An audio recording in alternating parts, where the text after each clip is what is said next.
Ever wondered if your advertising dollar is really working for you? If your ad would have been here, you and more than 4 million people would be listening to it right now. Contact ads at xzoneradiotv.com. All Hit Radio.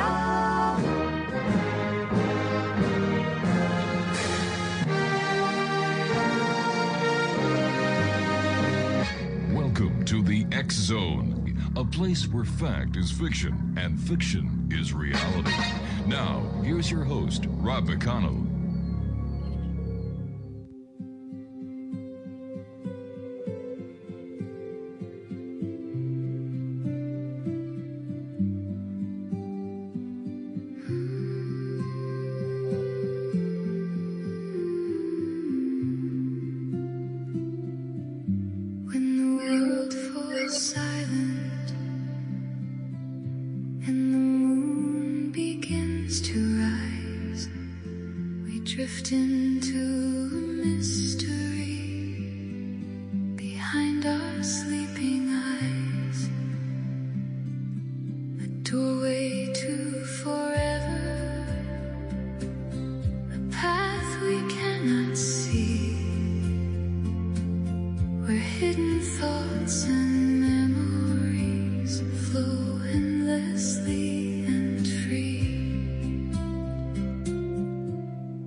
And welcome back to the X Zone, everyone. I am Rob McConnell, coming to you on the CanCom Broadcast Network and your hometown radio, Classic 1220, CFAJ AM, right here in St. Catharines, Ontario.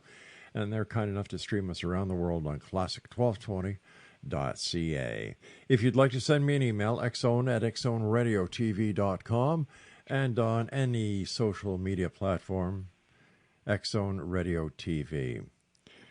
X Zone Nation, tonight, this hour, in a world where stress, uncertainty, emotional exhaustion, and chronic illness affect millions of people every single day, are we missing a deeper understanding of what it truly means to heal?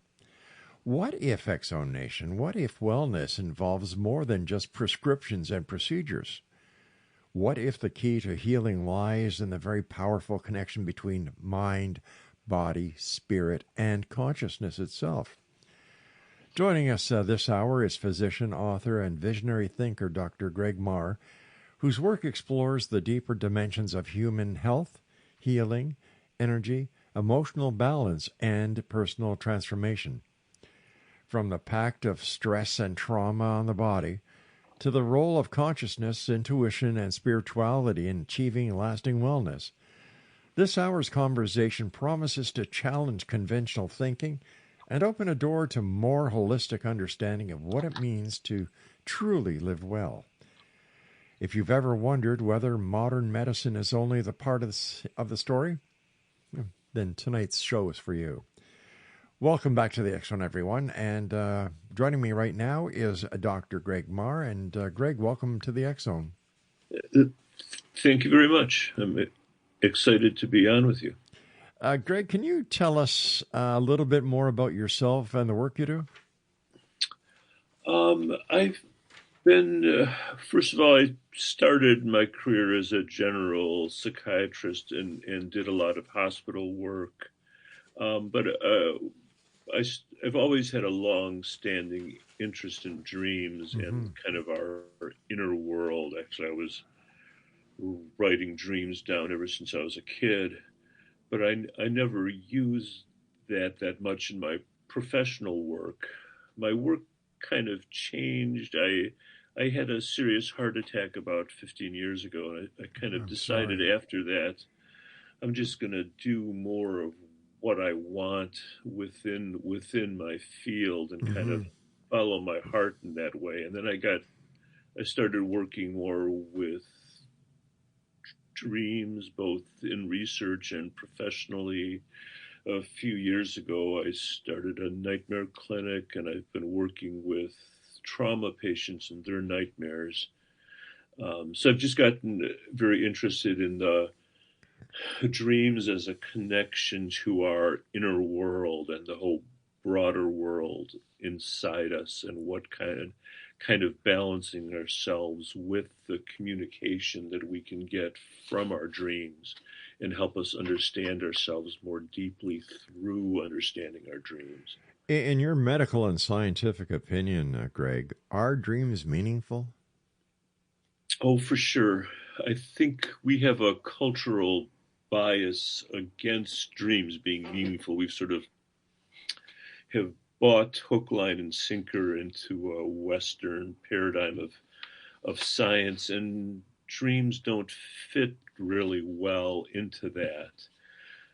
If I can tell you, maybe illustrate it better with a story. I wrote my first book about dreams was published like 5 or 6 years ago, and I was showing it to my father, who was in his late 90s then. God bless him. And yeah, he lived to be like 102. But Wow. anyway, he was still very lucid, even though he was in an assisted living. Mm-hmm. I was showing him the book about dreams, and he was congratulating me and stuff. And then he said, "Oh, but aren't dreams just nonsense?" And he was kind of reflecting the cultural view. And then he did what people always do when they say that. He told me, for example, I had a dream last night, and he told me this little dream that he had, which is unusual for him. He never shares dreams, but he was telling me that the dream he had, that he was mowing the lawn, and my mother, who was deceased then, was watching him from the porch, saying that the mow lines were crooked, and he should mow straighter. And he was like, "Isn't that nonsense?" But I'm thinking to myself, that's a beautiful summary of your life, because that's how my mother was. She was very critical, especially of him and things like that. So he didn't see that, which to an outsider was really obvious. So it seemed meaningless to him, or at least he chose to view it as meaningless, but it was actually very meaningful. And I think a lot of our dreams are like that. We forget them. We don't want to look at them. We kind of ignore their message. But the more deeply we kind of understand them, and the more we can build a relationship with our dream world, we can learn a lot about ourselves. What about nightmares, Doctor? Everyone has a nightmare. What is the significance of a nightmare? Nightmares are very important. They often send a darker, more intense message. I think a nightmare is kind of shouting at you, "Wake up, wake up," Mm. because it's trying to tell you something important than perhaps that you perhaps aren't listening to. Now, there's different kinds of nightmares, and we certainly have nightmares as we process trauma. I work with a lot of acute trauma patients, like people who've had a assault or a car accident, and have had a significant trauma. And it's an interesting population to work with, because I think working with those patients really helps you understand how the mind processes trauma, because you've had this horrible accident, almost died maybe. What do you do with that? How do you make sense of that? Because it just happens. For most of them, the story is that I was just minding my own business, driving along the road or walking to work or whatever the story was, and they were hit by a car or assaulted. So how does the mind handle that? And about half those patients will have nightmares. The nightmares seem to be the mind's way of processing the trauma and making sense of it, and kind of incorporating it into a life narrative, like having it make sense to you and processing it. So that's part of what nightmares do. But some people just have nightmares for no obvious reason associated with trauma. And it's very interesting to try to understand those nightmares too, because they have their own message often. Is there any common link between the type of dreams people have as to what this tells you, not only as a medical doctor, but as a psychiatrist, what could be the underlying problem that the person may be having? It's a little hard to answer that in generic terms. Okay. I think the really important thing is to build a relationship with your inner world and kind of learn to listen and pay attention to it and kind of think about your dreams or maybe kick them around with somebody, because there's often an important message. There are certain standard kind of messages, like, for example, a common kind of nightmare is a nightmare of falling, like falling off a cliff or off a mountain or something. And that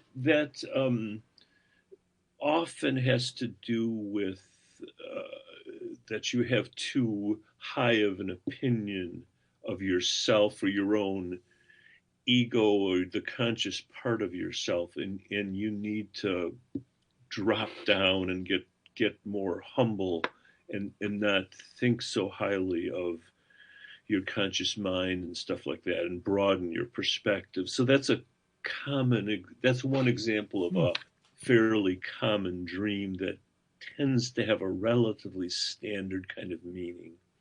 Fascinating. So basically, dreams are our own method of keeping us in check and bringing us messages that we should be getting, but obviously for one reason or another during our waking time we don't. And dreams are there to help us? Yeah, I'd maybe phrase it as they're there to balance us, to give us a perspective. Okay. And to show us part of ourselves that maybe we aren't listening to. Doctor, stand by. You and I have to take our first break for this hour. Exonation Dr. Greg Mahr is our special guest. His website, gregmahr.com.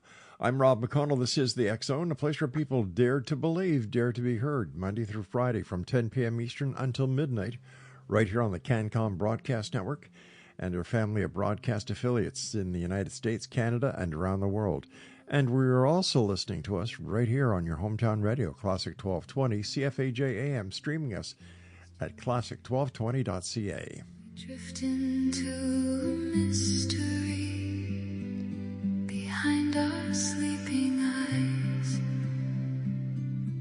a doorway to forever, a path we cannot see, where hidden thoughts and memories flow endlessly and free. Dreams beyond the night, calling from another side, visions wrapped in mystery, where the soul and spirit glide. Dreams beyond the night, where reality.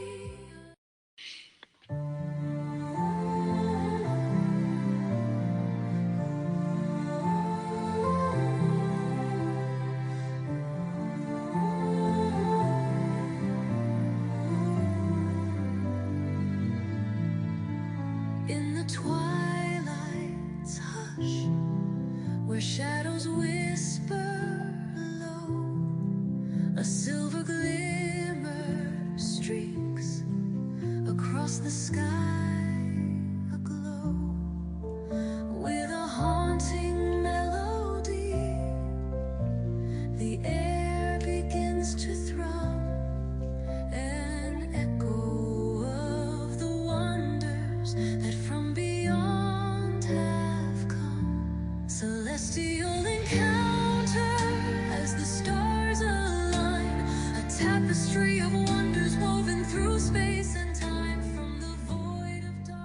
Dr. Greg Mahr is our special guest this hour, Exonation. If you'd like to find out more about the good doctor, visit his website at gregmahr.com.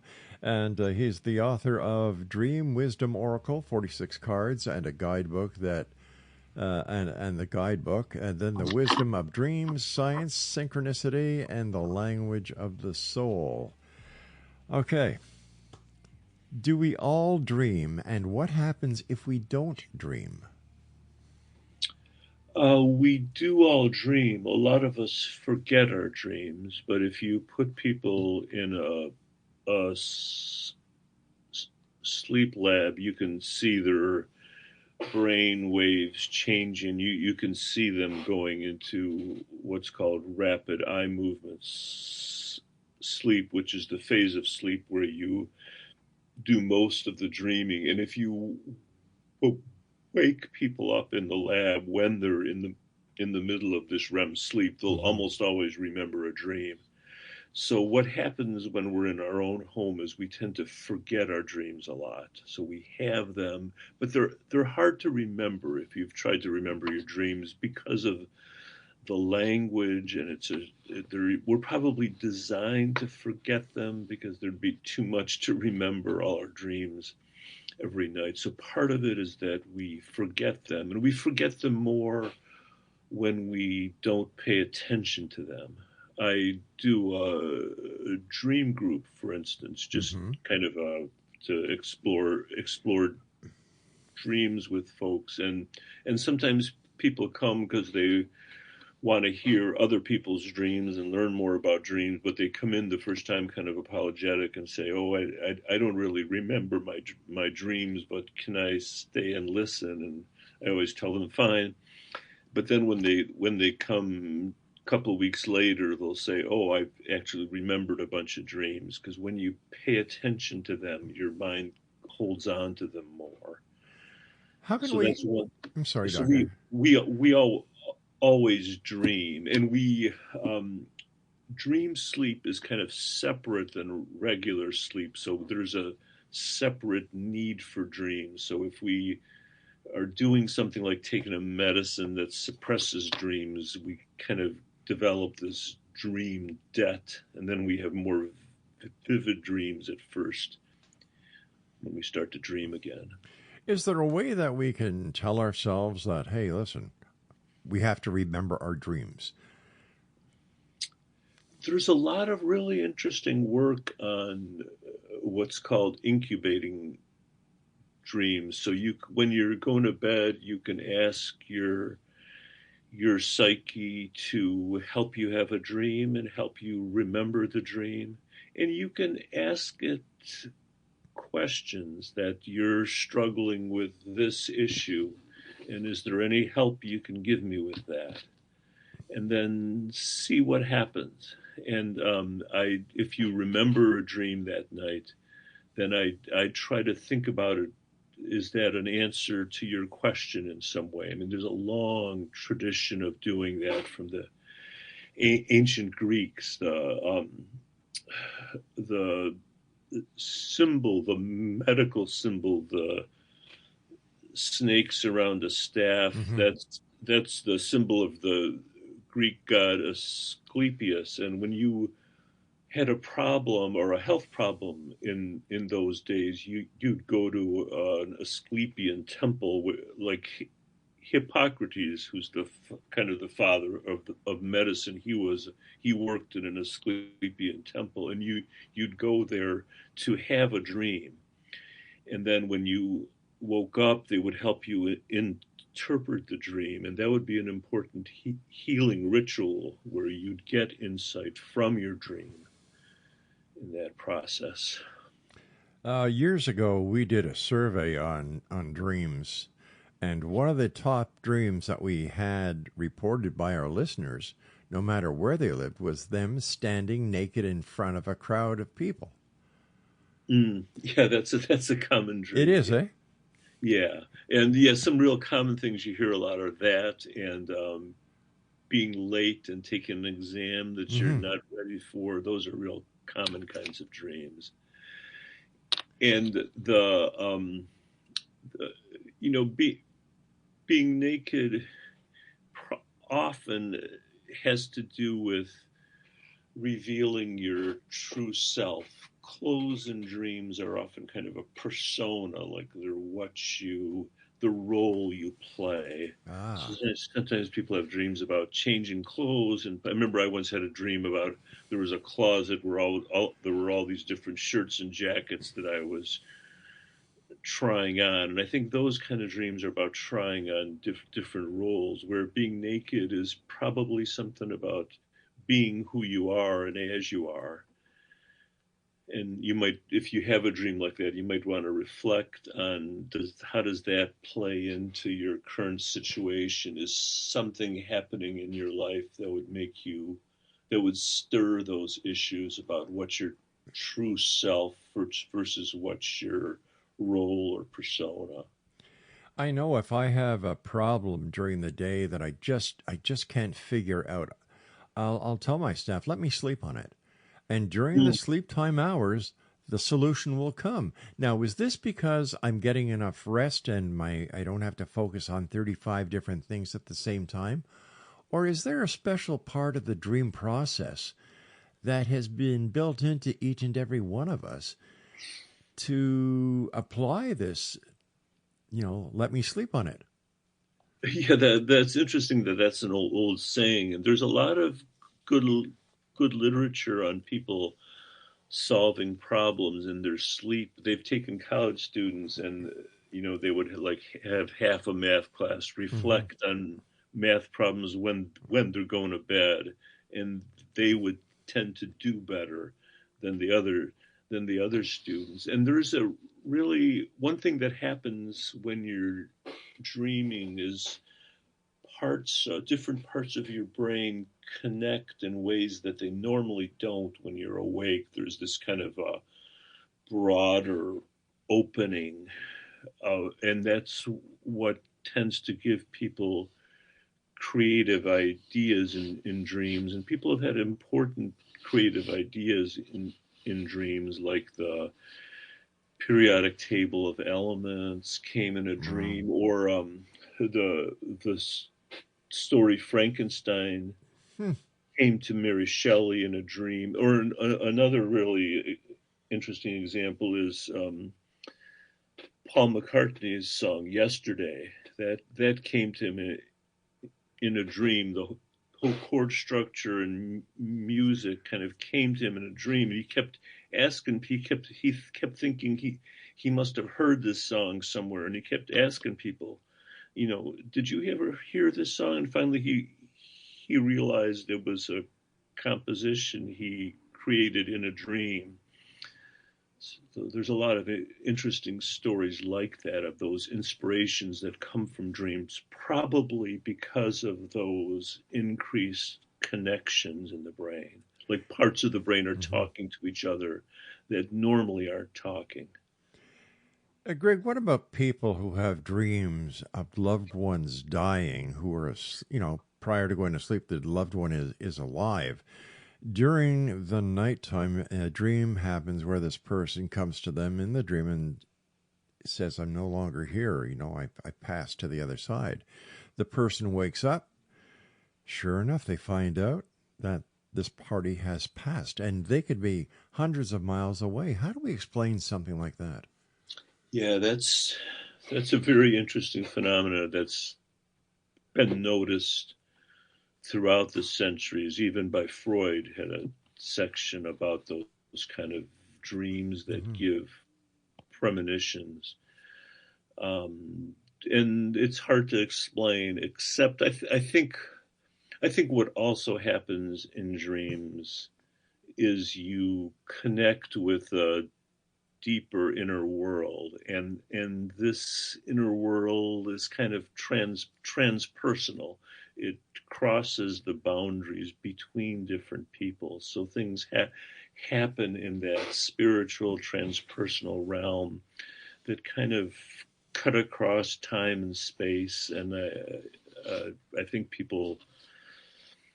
we can have visits from people that that have died and things like that, and people that are passing on into that realm. I think mysterious things like that happen in dreams. And they are beautiful things as well. Yeah, they're beautiful things. My mantra ever since I was a young boy was the only difference between a dream and reality is doing it. The dream is the idea, and reality is taking your dream and making it work. Yeah, that's beautiful, yeah. Yeah. We're coming up close to a time when I have to take another break, Greg, but when I come back, I'd like to talk to you about the dream cards. The Dream Wisdom Oracle, which are 46 cards that are also sold that come with the guidebook, I believe.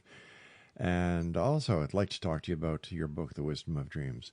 Exonation, my guest this hour is Dr. Greg Mahr. His website is gregmahr.com, and that's GREGMAHR.com.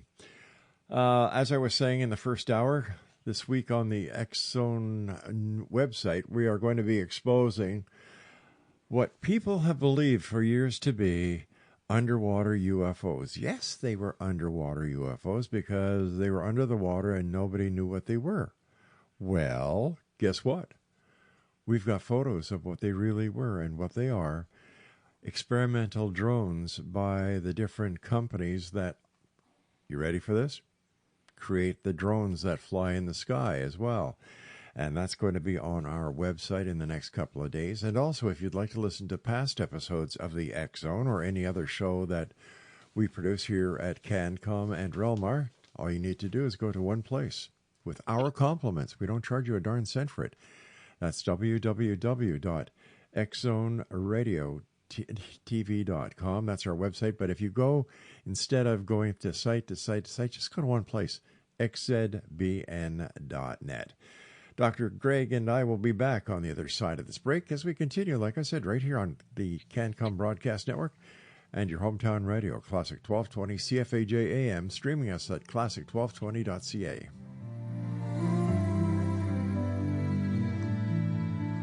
In the twilight's hush, where shadows whisper low, a silver glimmer streaks across the sky, aglow with a haunting melody. The air begins to thrum, an echo of the wonders that from beyond have come. Celestial encounter as the stars align, a tapestry of wonder.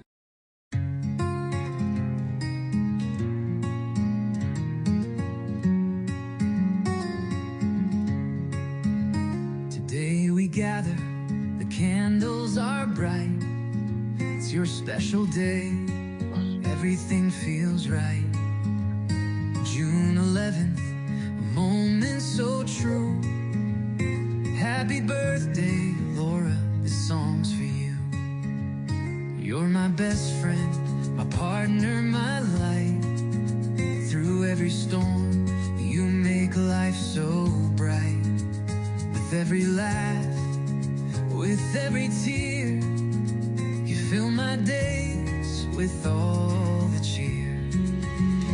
Happy birthday, Laura, with love from my heart. You're the sweetest gift, a true work of art. Thank you for everything, for all that you do. Every moment's a treasure when I'm here with you. Dr. Greg Mahr is my special guest, Exonation, www.gregmahr.com. Greg, tell me about the Dream Wisdom Oracle. Okay, yeah, I started writing this book after I finished my first book. My first book was a more academic book, although it's kind of easy to read, but it was published by an academic publisher, so there's references and footnotes and all that kind of thing. But I wanted to do something that was would appeal to people in general, not just academics and libraries and psychotherapists, because I really wanted to spread the message about the wisdom that dreams offer. And I wanted people to have a tool to come to understand their dreams better and befriend their dreams. So that was kind of the idea behind it. And I like the idea of cards because I think it's kind of fun to hold something in your hand. And I wanted to use art because that kind of, again, uses a different part of the brain. So I have a good friend who's a visionary artist in Seattle. So I called her up and asked her if she knew anybody who might be interested in this project, because she's an established artist. I thought she'd send me one of her grad students or something, but she was like, well, yeah, no, I'd be interested in doing that myself. So we worked on this together for about a year. It was kind of a fun dialogue between the two of us. She'd pull up an image, and I'd write a chapter about that. It started out as trying to cover the most common themes and images in dreams. So we'd use her art and my words, so you could either connect with the dream through the art or through the words or through both. And the writing is designed to be more evocative and try to call up the unconscious, as well as explain things in clear terms. So if you dream about a house, for instance, you can kind of look up the section in the book about the houses, and you can find the card, and that can help you understand a dream you've had, or you can use it to incubate a dream, to stir up a dream inside you. And it's called Oracle because it wasn't really our original intent with the cards, but they seem to have a mind of their own, and people wanted to use them to kind of understand the psychic influences around them. So you can use them in that way too, kind of the way you'd use tarot cards, and so you can see what's influencing you now or where you're going, and hopefully by the kind of the drawing of the card, you're tapping into that spiritual network that surrounds us all, that we connect with in our dreams. So that's kind of how to use the cards in a nutshell. And I would imagine the cards will help with recall. Yes, the imagery of Heather is a visionary artist, and so her art, you'll see when you look at the cards, and there's a few pictures on my website, but the images definitely call up unconscious stuff because they're kind of these pictures of the inner world, as it were. You mentioned the psychic connection, and my ears perked up because I'd like to know, sir, in your dreams, is it possible to go forward and backward in time?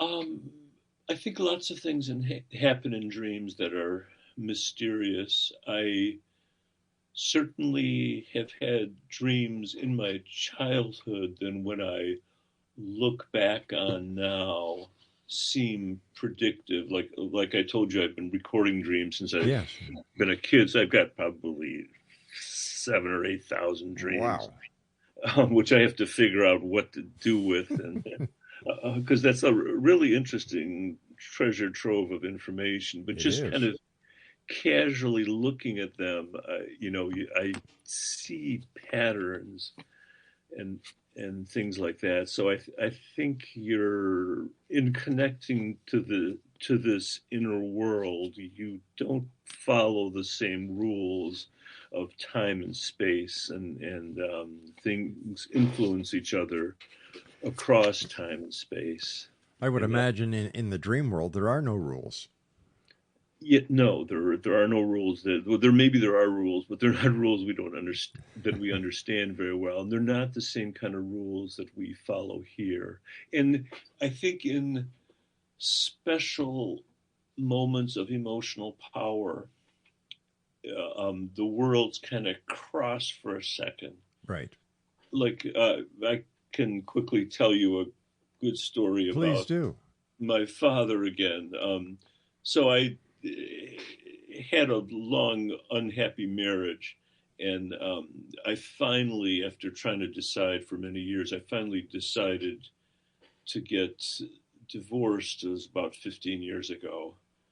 And I, when I finally filed the papers, I called my father, who again, at this point, he was like 92 maybe. But still very, very, very with us. So he'd been unhappily married his whole life, but never talked about divorce or separation ever. But I call him up on the phone, and before I can start talking, he says, Greg, stop. But whatever you're going to tell me, I want to tell you something first. I decided to separate from your mother. And he's like, I know I'm 92, but I'm going to move out. I'm going to go somewhere. And like, what are the odds that would happen the Oh my same gosh. Yeah. morning that I filed for divorce? It was like this, like doorway in the universe opened up somehow. And he kind of forgot about it when I asked him about it a few days later. So like, what if he didn't even remember saying that, but Oh. he definitely said it, So, but that's kind of that example of there's different rules that apply when you open the door to that world. I consider myself to be a very fortunate dreamer, Greg, because I can have a dream within a dream within a dream within a dream. Mm. And when I get to the third dream, I can realize I'm having a dream because what I do is I've trained myself to look for a newspaper or look for a phone book or look for a menu. And if I can't read the menu or what's in the phone book or the newspaper or the signage on the street, I know I'm in a dream. And that's when I start having fun. Yeah, you have a talent then for that kind of lucid dreaming. That's a special gift. It's marvelous. Yeah. It is truly marvelous. And you feel healthy in a dream. I've never had a dream where I don't feel well. I've never had a dream where there's any anger that I can recall. My dreams are very colorful. And like I said, I do my best thinking when I'm asleep. Yeah, and one thing you can do in lucid dreams is have conversations with the other entities that appear in your dreams and ask them why they're there, what message they're bringing. That's a technique I talk about in the book in Cards. It's called active imagination, where let's say you've had a dream, then you can kind of go back and think about the dream, and while you're awake, kind of go back into that world and try to talk to whoever you encountered, and talk to them like respectfully and kind of like, I appreciate your coming, but help me understand why you're here and what message you're bringing. But when you can do that lucidly, it's even more special because you can do it right in the dream. Yeah, it's like I said, it's really a blast. But there are times when I get myself into a situation and I say, "All right, it's time to wake up, wake up, wake up," and then I kind of slip into the dream that I had previously, and I look around and I say, "No, I want to wake up. I want to be home." So I feel like saying, all right, I'm going to click my heels, and there's no place like home. There's no place like home. No, I don't have a lot of lucid dreams, but one lucid dream I had recently was kind of interesting. In the dream, there was this big renovation of my house, and there were all these workmen, and I went down in the basement, and there was kind of weird things going on, like there was a lion there and a tiger, and in the dream I realized, well, this must be a dream. Yeah. And as I had that realization, I was thinking to myself, well, I can talk to the people in the dream and ask them what's going on. So I kind of see the foreman going up the stairs, and I tell him, stop, tell me what's going on. He kind of like sigh. He does stop, but he kind of sighs, and as if he's telling me, you're just getting in the way. You're just slowing the project down. And then other things happened, and I woke up. But I thought that was a really interesting dream, It because is. I do worry sometimes, because people tell me about their lucid dreams, and they'll tell me, and something really interesting is happening in the dream naturally, Mm-hmm. but they decide to fly off somewhere, and I say, wait, why didn't you finish talking? So you don't want your conscious mind to muck up the process too much. But Yeah. if you're respectful of it, as you are, then I think it's really cool, and you can do a lot of neat therapeutic stuff being lucid. Greg, stand by. You and I have to take our final break. Great having you here on the show, sir. Exonation, Dr. Greg Mahr is our special guest this hour. www.gregmahr.com, and that's GREGMAHR.com. And this is the Exxon. I'm Rob McConnell on the CanCom Broadcast Network and your hometown radio, Classic 1220 CFAJ AM, right here in St. Catharines, Ontario, Canada, who stream us, classic1220.ca. With all the cheer. Happy birthday, Laura. With love from my heart, you're the sweetest gift, a true work of art. Thank you for everything, for all that you do. Every moment's a treasure when I'm here with you. As I look back, there's so much we've shared in every.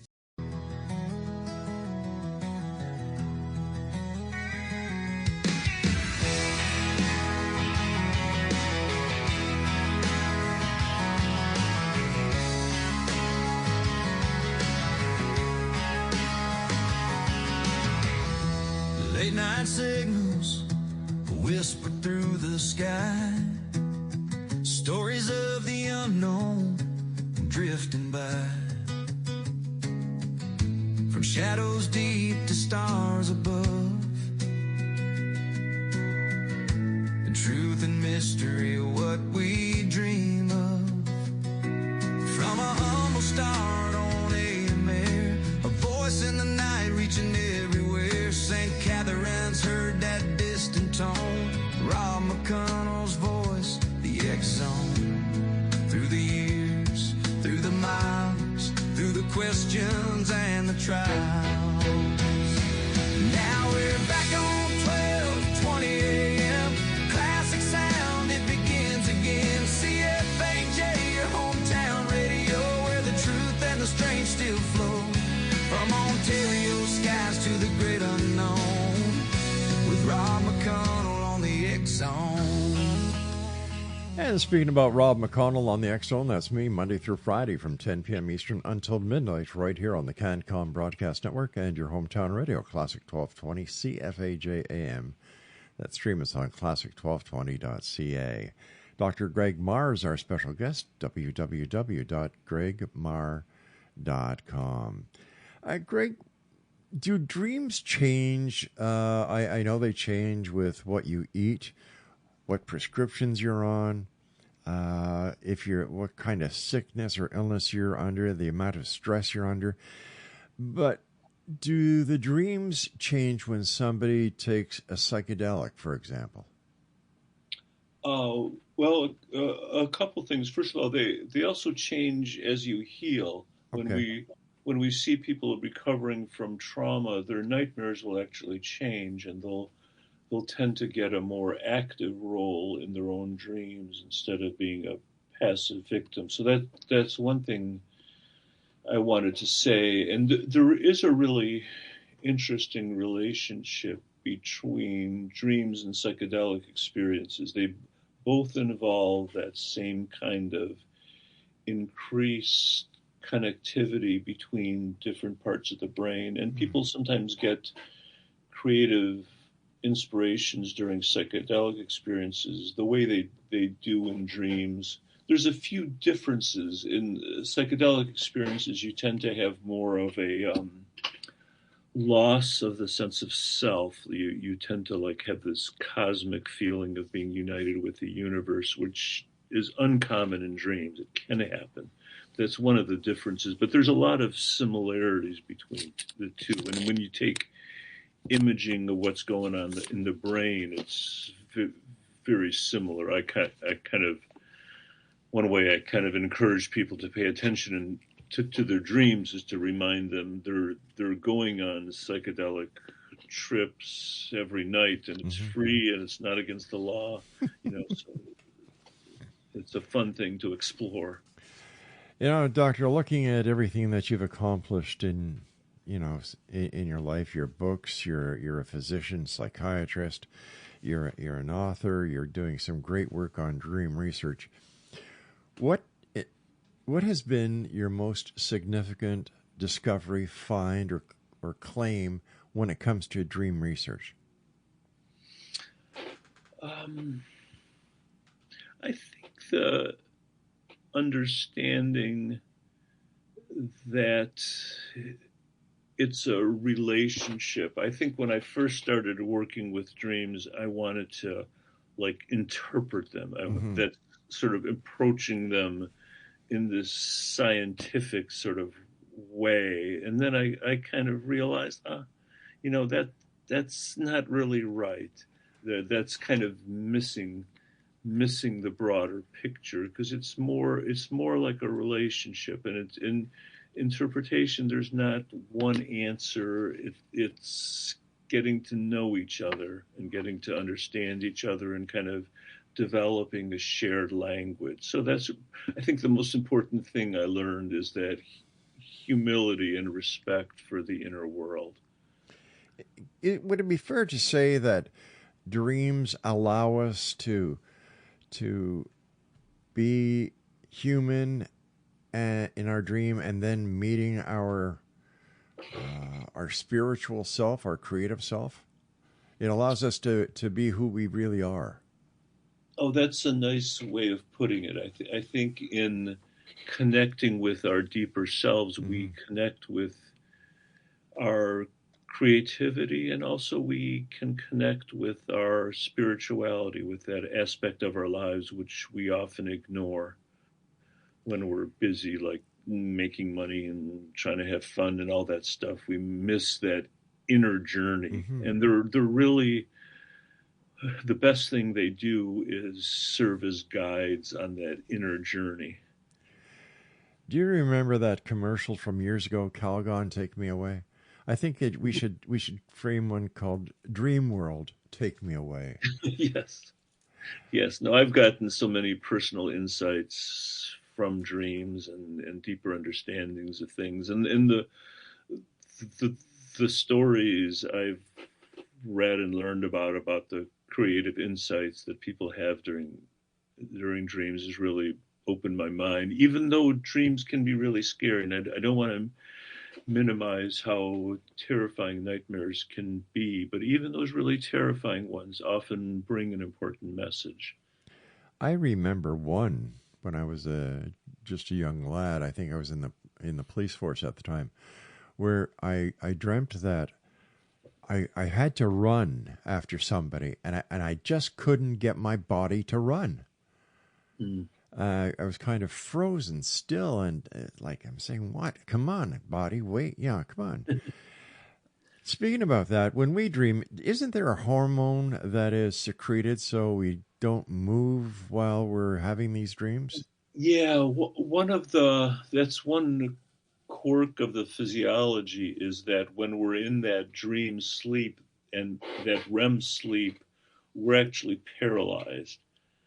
So when you're trying to wake up and you can't move, it's because you can't move, and we often incorporate that feeling of paralysis into the dream, and it's part of our brain shuts off they did awful studies in the old days where they ablated or burned out that part of the brain that paralyzes you in a cat when they're dreaming, and the cat would like go into that REM sleep and start like chasing mice and running around and things like that. So that paralysis is there for a good reason. It kind of protects us from doing stuff.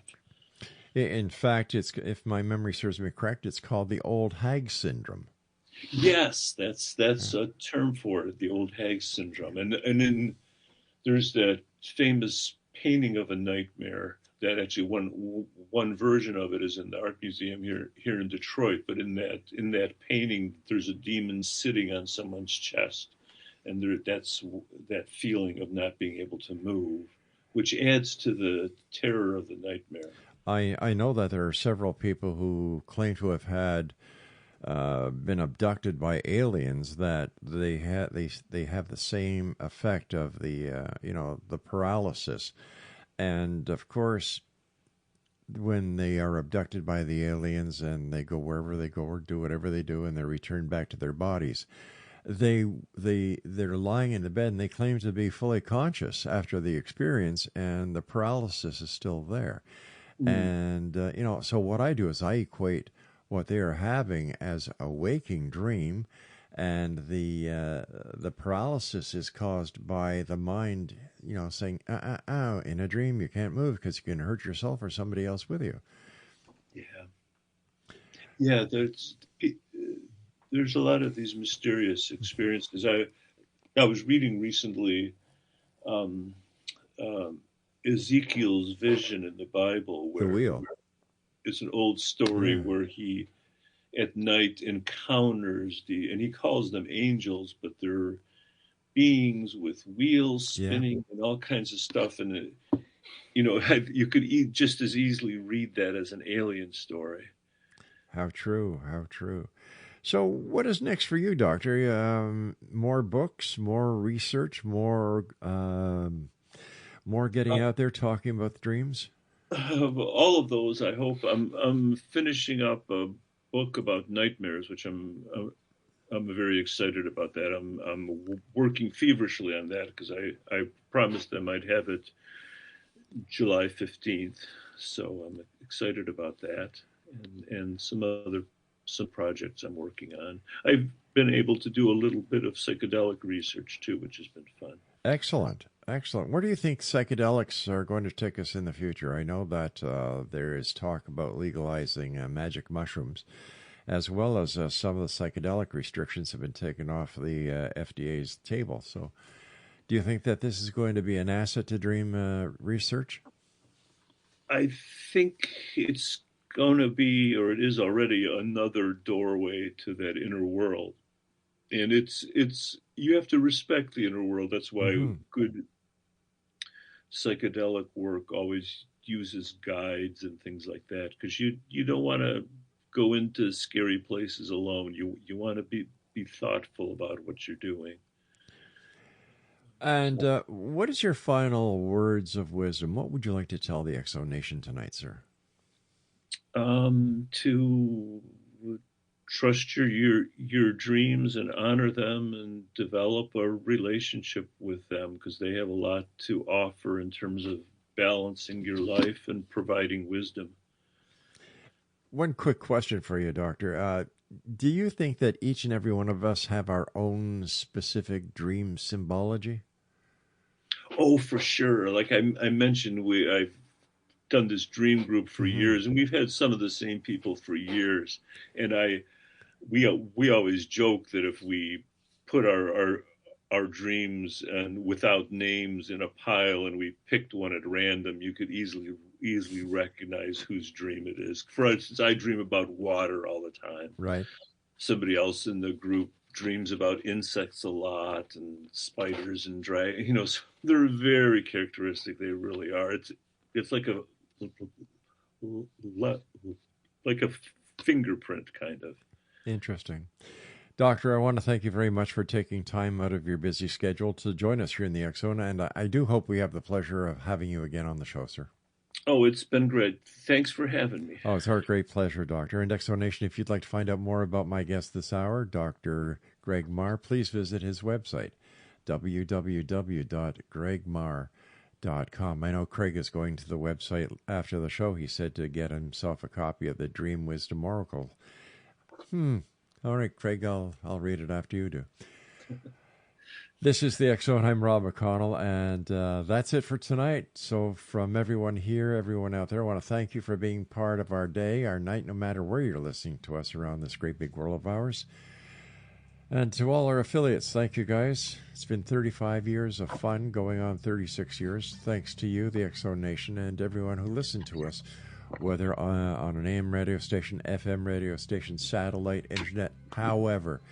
So until tomorrow night at 10 o'clock, when once again we cross the time-space continuum from our broadcast center here at the CanCom Broadcast Network and your hometown radio, Classic 1220 CFAJ, always remember to keep your eyes to the sky and your heart in the light. Good night, everyone.